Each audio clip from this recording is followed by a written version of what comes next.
Assalamualaikum warahmatullahi wabarakatuh. Alhamdulillah, alhamdulillahi rabbil alamin.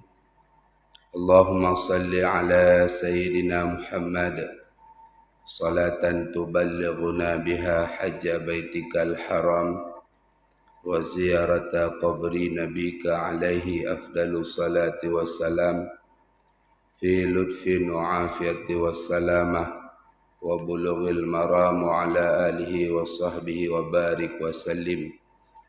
Allahumma salli ala sayyidina Muhammad al-fatihi lima ughliq wal khatimi lima sabaq nasiril haqqi bil haqq wal hadi ila siratikal mustaqim wa ala alihi wa sahbihi haqqa qadrihi wa miqdarihi al-azim.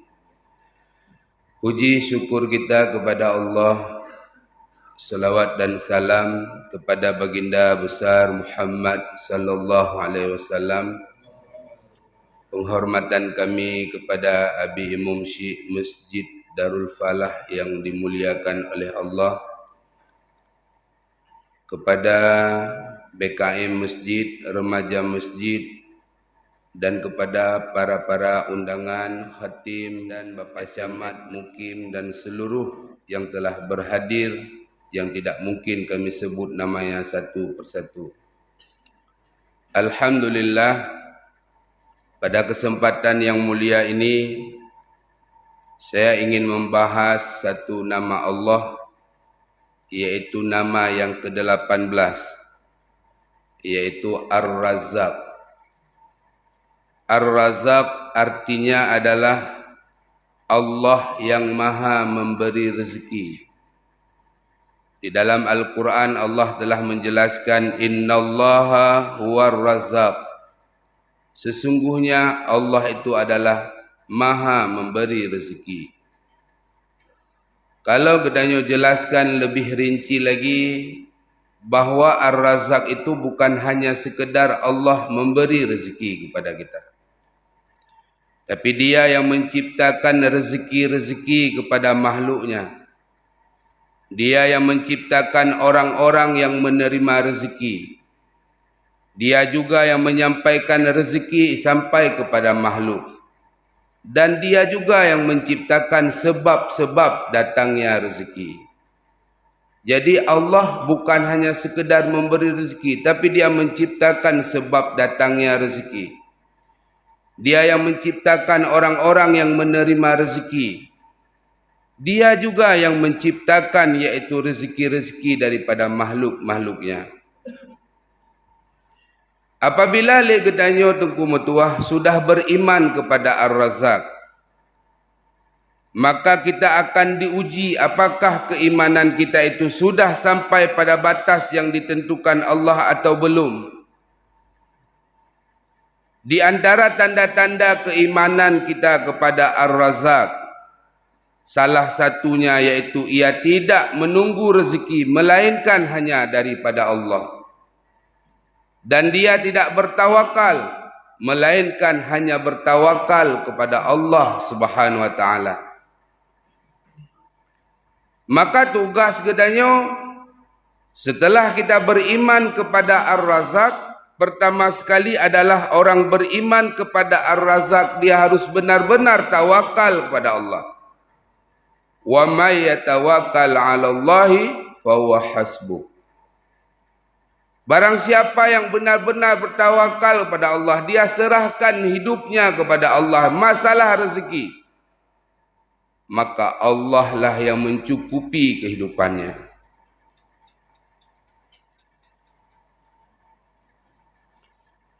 Jadi tidak boleh ada keraguan kepada Allah yang bernama Ar-Razzaq. Dikisahkan Tengku Metuah, dikala Nabi Musa diperintahkan oleh Allah untuk menemui Fir'aun di Mesir, untuk meninggalkan anak istrinya. Nabi Musa itu manusiawi dulu. Gedayo diperintahkan jak kedai Medan Jakarta Takubahinang dek Takubahana, sedangkan belanja tidak ada. Wajar kita susah, wajar kita gelisah. Di saat itu Nabi Musa seperti itu.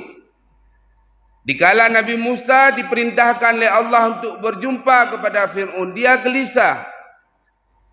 Gimana anak lun? Bagaimana istriku? Siapa yang memberi dia makan? Di saat itulah Allah menampakkan kekuasaannya kepada Nabi Musa. Bahasa dia gepohakai Nabi Musa oleh Allah. Apa kata Allah? Wahai Musa,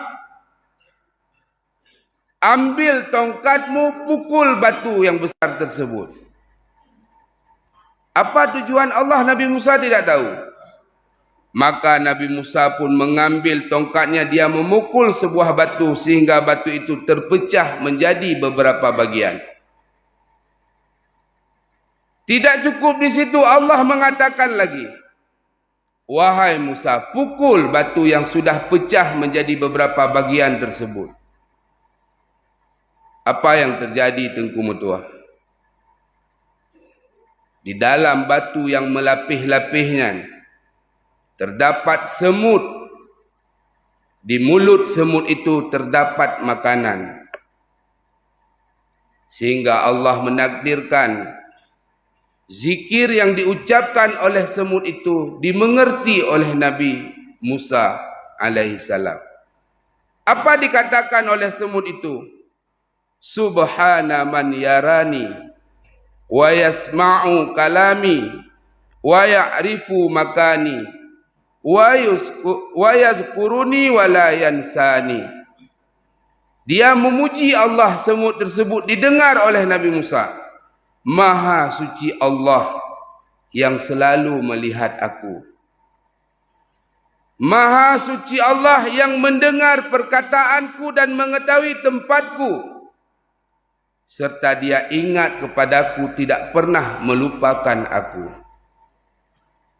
Dikala melihat kejadian tersebut Nabi Musa, langsung Nabi Musa mengerti, sadar bahawa semut yang ada di dalam batu yang melapih-lapih, Allah tidak pernah lupa memberikan dia rezeki. Apalagi anak istriku yang hidup di tengah-tengah masyarakat. Karena penghalang kita untuk dekat dengan Allah, iaitu makhluk dengan rezeki. Kenapa kualitas ibadat kita tidak baik? Karena yang kita pikirkan hanya rezeki. Bangun daripada tidur, yang kita ingat hanya uang. Dikala mau tertidur lagi, yang kita ingat uang. Tak balik kiri, tak balik kanan. Han dengar, tergaduh, tak fikir. Giban, pat, amita peng, nyojeh. Uang selalu dalam pikiran kita. Sehingga badan kita diberikan sakit. Kita dengan Allah semakin hari semakin jauh. Padahal kita melakukan solat. Tetapi kedekatan hati kita pada Allah itu jauh. Karena yang kita ingat hanyalah harta, jabatan, pangkat. Allah tidak pernah kita ingat di dalam batin kita. Maka kita harus bersyukur, Bapak Ibu. Hidup ini harus banyak bersyukur. Ibu-ibu, bapak-bapak sering mengajarkan anak-anak untuk bersyukur, untuk berterima kasih di dalam hidup. Tapi kita sendiri tidak bersyukur. Dikala terus jamai rumah danyo ibu, ijuk peng anak gedanyo jajan 10,000 oleh tamu yang datang ke rumah kita. Iplung anak yang masalah dah, kena. Apa tu di tangan? Uang, mak. Siapa kasih? Oh, om. Bilang apa? Makasih, om. Tak pernah anak terima kasih. Kita hari ini kurang berterima kasih kepada Tuhan. Kita kalau tidak sanggup setiap hari berterima kasih, setiap menit, setiap jam, paling kurang dikala kita mau tidur malam, kita solatlah witir 1 rakaat paling kurang. Kalau kita tidak sanggup 3 rakaat. Duduk, tutup mata, katakan dengan hati, ya Allah, terima kasih ya Allah di atas nikmat Engkau hari ini ya Allah. Begitu banyak nikmat yang telah kau berikan kepada aku. Kau berikan nafas, ya Allah, tidak tersendat. Engkau mampukan aku mampu solat, ya Allah. Mampu aku menuntut ilmu, berbuat kebaikan. Terima kasih, ya Allah. Kenapa sulit lidah kita, hati kita mengucapkan terima kasih, ya Allah? Tapi kalau datang seseorang, datang tokoh, datang pejabat membawa kepada kita kipas angin, membawa kitab ke balai kita, yang terima kasih si pelogong. Makasih Pak, makasih Pak. Terus buat pintu pagar dan makasih Pak, anak doa balah Pak, terima kasih. Tuhan yang setiap detik memberikan engkau nafas, kenapa tua untuk berterima kasih? Kenapa Allah kita lupakan? Yang dia bukan setahun sekali memberikan kepada kita, tapi setiap detik dipompa darah yang nabak tubuh tu. Dia giling, iaitu makanan. Dia berikan nafas, tidak ada terhentinya. Kenapa untuk mengucapkan terima kasih saja sulit? Setelah itu kita diajarkan untuk berterima kasih selalu. Bapak-bapak mencari rezeki, ibu-ibu mencari rezeki. Dikala dapat uang banyak, alhamdulillah. Nak ucap bapak. Dikala dapat rezeki banyak, alhamdulillah. Dapat sedikit, enggak dapat hari ini. Udah dapat jatuh, uangnya hilang. Ibu-ibu muturi dengan ayah anak mit jamun. Alhamdulillah. Diajak menikah. Alhamdulillah. Lehnya leh menikah punya kita anak, alhamdulillah. Bapak kahwin lagi, alhamdulillah.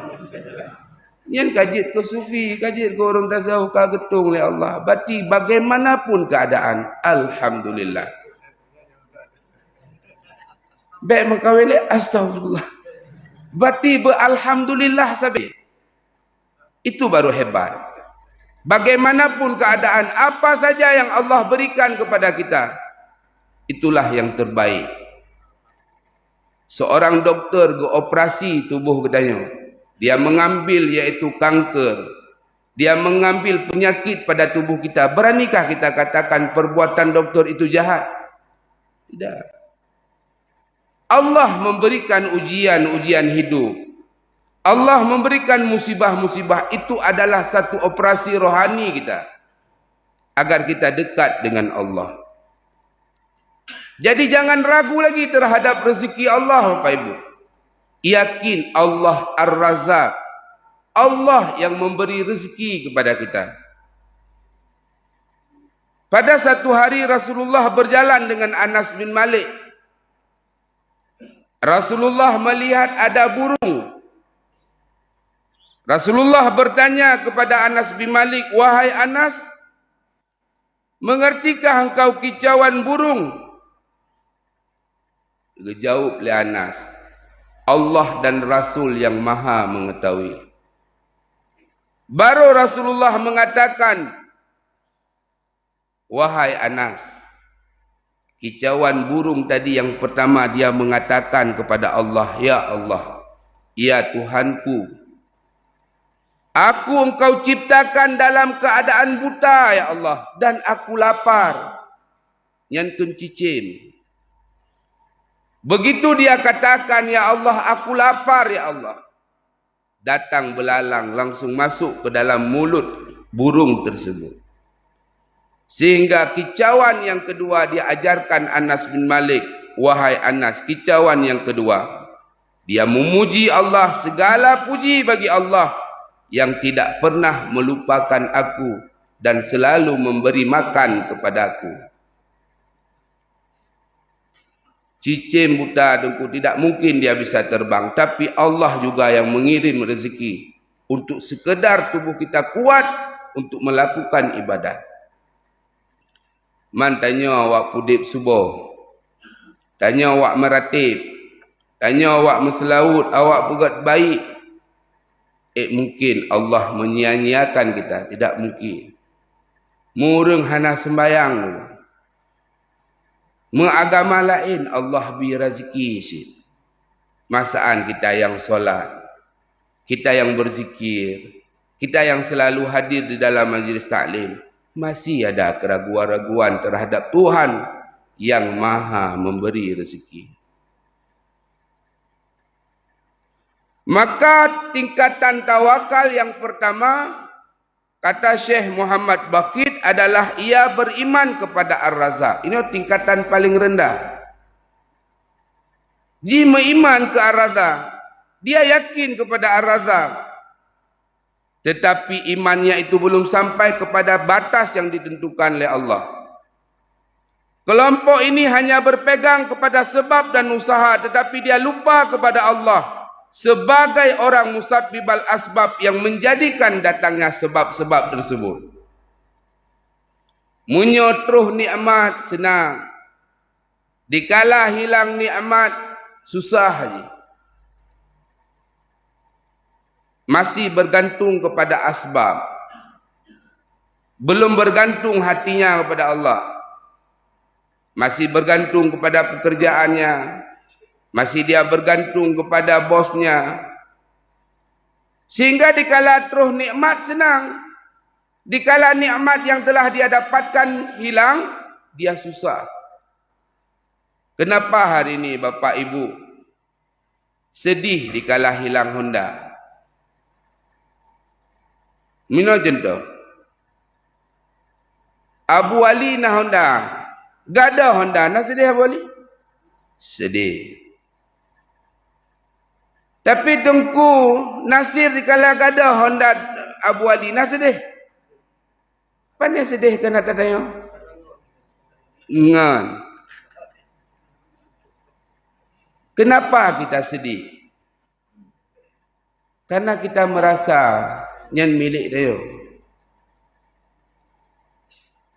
Padahal kita lahir ke muka bumi ini, sehelai benai pun tidak pernah kita bawa. Oh kanyan Tengku sedih, kredit kalau habis. Dah Tengku, kalau habis kredit keju motor. Sedih. Selama engkau masih menganggap itu milikmu, maka kesedihan itu akan selalu muncul. Dikala sesuatu yang engkau merasa itu milik, maka tidak akan bisa hilang kesedihannya. Murau-rau, mubulun-bulun teringat kehilangan sesuatu yang kita cintai. Kalau hanya sekedar sedih menangis, itu hal manusiawi. Meninggal orang tua, jatuh air mata, itu manusiawi. Cuman kamu rau-rau, kamu minggu-minggu tidak makan, tidak minum, sedih ditinggalkan orang tua, itu tidak manusiawi. Berarti hana normal dulu, hana wara. Itu semua pinjaman, titipan daripada Allah. Sewaktu-waktu Allah ambil kembali, kita harus terima. Tidak boleh tidak kita menang. Ini tingkatan pertama. Tingkatan pertama ini belum bagus tawakalnya, masih berpegang kepada asbab. Yang kedua, tingkatan tawakal dia hanya duduk di rumah tanpa berusaha apa-apa. Nya hana tinggi lah. Tingkatan kedua, pertengahan. Duduk di rumah, semua baca Quran, meratib, buat berbaik, nak urus meninggal ajak, baru meninggal, tanpa memikirkan sebab-sebab datang rezeki. Hana usaha, nak buka kedai. Tinggi Tengku, belum. Tingkatan kedua inilah makamnya Sayyidah Maryam waktu belum melahirkan Nabi Isa. Hanya duduk di dalam mihrab. Ayahnya Nabi Zakaria membuka pintu, dilihat sudah ada makanan. Dari mana engkau dapatkan makanan ini wahai Maryam? Makanan ini kudapatkan daripada Allah Subhanahu wa taala. Berarti hanya duduk, berzikir, berbuat baik, semua yang segai perbuatan. Tapi itu belum tinggi. Tingkatan ketiga lah yang paling bagus tawakalnya. Bagaimana tingkatan ketiga? Ia punya asbab. Nah toko, ijau toko nyekat. Dia punya sawah, pergi ke sawah. Dia orang kantoran, pergi kantor. Ijau belang, ijau laut, ijau nuhun, jak kerja bangunan. Pakai asbab. Namun di dalam batinnya tidak pernah sedikit pun pada asbab tersebut. Ia hidup di tengah orang banyak dan berusaha, tetapi usahanya hanya sebagai lambang semata. Sebab hatinya hanya berpegang kepada Allah Subhanahu wa taala, tidak berpegang kepada asbab-asbab. Ini yang paling bagus. Jadi tawakal bukan mengajarkan kita untuk malas. Baik dia fikir tawakalnya harus duduk mendang, meratik mendang, boleh, menyo yakin. Baik leuro meratik panas sahabi sedekah kan susah di rumah. Usaha silakan. Mekat buka toko. Jak ublang, jak kerja kantor silakan. Tapi jangan sekali-kali berpegang kepada asbab di dalam hati, tetap Allah. Dikala datang rezeki pada kita, masuk pelanggan kepada kita, kita melihat itu datangnya daripada Allah. Allah yang menggerakkan hatinya pada kita, sehingga tidak ada timbul kedengkian. Uru mekat kelontong, hana bengeh. Uru mekat mengungkat hana bengeh. Tetap terjadi karena sabah mekat. Mungkin awak mekat bengeh ke awak mekat kacang, hana mungkin. Tetap bengeh habis-habis mukamu. Pekan bajih damang baklong anak. Kalau kita meyakini kepada Tuhan yang Ar-Razzaq, insya-Allah selesai masalah. Ini yang pertama. Berarti tawakal. Yang kedua, setelah kita beriman yang terakhir, beriman kepada Ar-Razzaq, maka tugas kita adalah menjadi sumber rezeki kepada makhluk yang lain. Baik itu rezeki yang zahir maupun rezeki yang batin. Barulah kedaya merumpok titel Abdur Razzaq. Berarti rezeki yang nak tanya menjadi sumber bagi orang lain, membantu dengan sesama, apalagi SMS. SMS nak gerakan berarti membuat rumah kaum duafa. Berarti telah menjadi Abdur Razzaq. Membantu dengan sesama kita, tak kala anak-anak yatim yang pedih tak bantu leh. Tak bersedekah, menjadi sumber rezeki bagi siapapun. Katanya yang tidak ada uang bisa menjadi sumber rezeki bagi orang lain. Rezeki batin, kita ajarkan ilmu. Bukan hanya ilmu agama, faham kita masalah biologi, tak purna anak mit bercarang. Faham kita bahasa Inggeris, ajarkan dia bahasa Inggeris, cara menjihingan kita. Itu adalah sumber rezeki sih. Berarti sudah berhak dia mendapatkan titel Abdur Razzaq. Mungkin ini saja Tengku Mutuah sebagai kesimpulan. Orang yang beriman kepada Ar-Razzaq, maka jangan sekali-kali di dalam batinnya itu berpegang kepada asbab. Tetap berpegang kepada Allah. Allah bukan hanya memberi rezeki, tapi dia menciptakan rezeki. Dia ciptakan siapa-siapa yang berhak mendapatkan rezeki. Dan Allah juga, yaitu yang menciptakan asbab-asbab datangnya rezeki. Mudah-mudahan dengan kita sering membaca Ya Razzaq, Ya Razzaq 308 kali dalam sehari semalam, atau setiap sembahyang kita baca Ya Razzaq 308 kali. Mudah-mudahan diberikan rezeki. Lebih dan kurang lebih Tuhan Assalamualaikum warahmatullahi wabarakatuh.